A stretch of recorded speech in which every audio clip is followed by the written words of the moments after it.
안녕하세요, 탐정언니입니다. 제가 영상 너무 늦게 올렸죠? 요새 현장 일도 많고 각종 행사들이 많았었기에 정신없는 일과를 보냈던 것 같아요. 조만간요, 해외 출장 브이로그도 준비할 예정이니 많은 관심 부탁드릴게요. 오늘은 의뢰인이 이야기해준 팁을 공유드리고자 영상을 준비하게 되었어요. 시작해볼게요.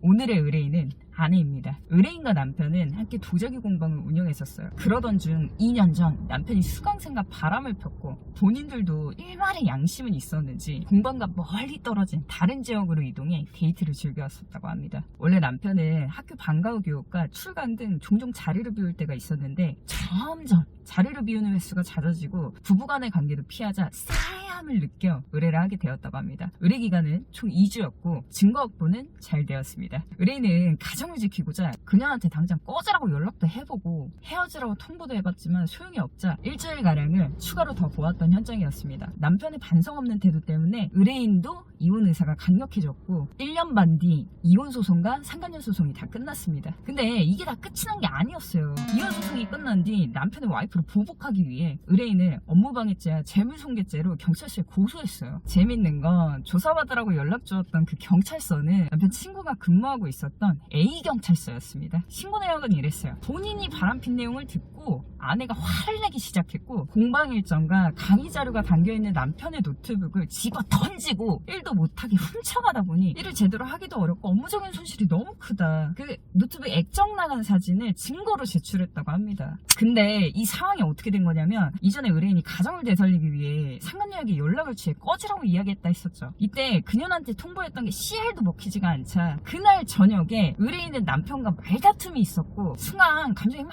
격분하다 보니 서로 몸을 막 밀치다가 남편의 노트북 가방이 떨어져 액정에 금이 갔었다고 합니다.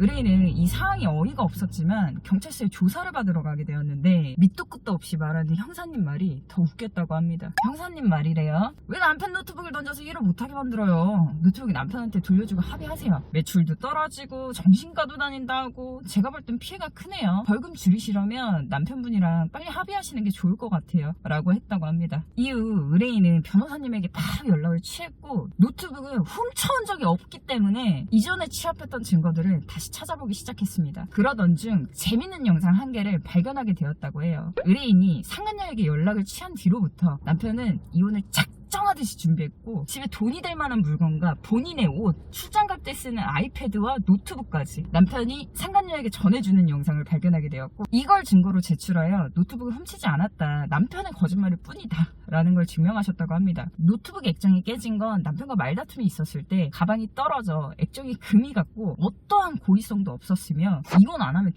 죽여버리겠다라는 남편의 카톡을 형사님에게 보여줬다고 합니다. 결국 업무방해죄와 재물손괴죄는 무혐의 처리가 났고 남편은 열이 받아 항고를 신청해 이게 고등법원까지 사건이 올라왔지만 결국 무혐의로 인정받아 사건이 종료되었다고 합니다. 제가 생각했을 때는 이번 일은 변호사님이 동행 안 했으면 이렇게 깔끔하게 처리됐을까 라고 생각이 드네요. 저는요 증거를 촬영할 때 전체적인 모습과 캠코더로 얘네가 뭘 하고 다니는지 이렇게 줌 땡기는 걸 잘합니다. 특히 배우자가 상간녀에게 물건을 주거나 집에서 뭔가를 가지고 나올 때 무조건 확대해서 찍으려고 노력하거든요. 그 이유가 가재도구를 서로 주고받거나 둘이 싸워서 찢어질 때 뭐 이불, 전자레인지 등 각종 물건을 뭐 가지고 나올 거 아니에요. 그 장면 또한 핵심적인 증거가 된다고 알고 있기 때문에 무조건 확대해서 찍으려고 노력합니다. 그리고요 웬만해서 중요한 증거, 스킨십이 아니더라도 모든 증거를 다 드리고 있어요. 왜냐하면 이거 정말 중요한 것 같아요. 제가 생각하는 기준과 의뢰인이 선임한 변호사님이 생각하는 기준이 다를 수도 있기 때문에 사진이 중복되는 부분이 많거나 중요한 부분이 아니더라도 다 드리는 이유가 이 때문인 것 같아요. 결국 이 사건은 저의 캠코더와 의뢰인이 증거를 잘 보관해놨기 때문에 무혐의로 끝날 수 있었던 것 같습니다. 마지막으로 부탁의 말씀드릴게요. 이혼 소송 중 감정이 격해지면 이혼은 말도 안 되는 형사 고소, 특히 명예훼손이나 협박죄 등 2년 전, 3년 전 이야기까지 거들먹거리며 서로 싸우기 바빠요. 그러니 제발 소송이 시작돼서 화나는 일이 많더라도 무응답, 무대답으로 임하시고 변호사님 말 듣고 그대로 움직이세요. 사람은요 죽을 때가 되지 않는 이상 바뀌지도 않고요. 인간은 이기적이기 때문에 자기 살기 바빠요. 근데 왜 그런 사람들한테 뭘 기대하고 화를 내고 잔소리를 해요. 미안하다는 말, 진심 어린 사과 기대하지 마세요. 다른 건 상황은 몰라도요, 소송이 시작되면 말을 줄이고 행동을 조심하셔야 화를 안 당하고, 소송이 끝났다 하더라도 무관심으로 임해야 상대가 도발을 안 해요. 그러니 모두들 조심하시고,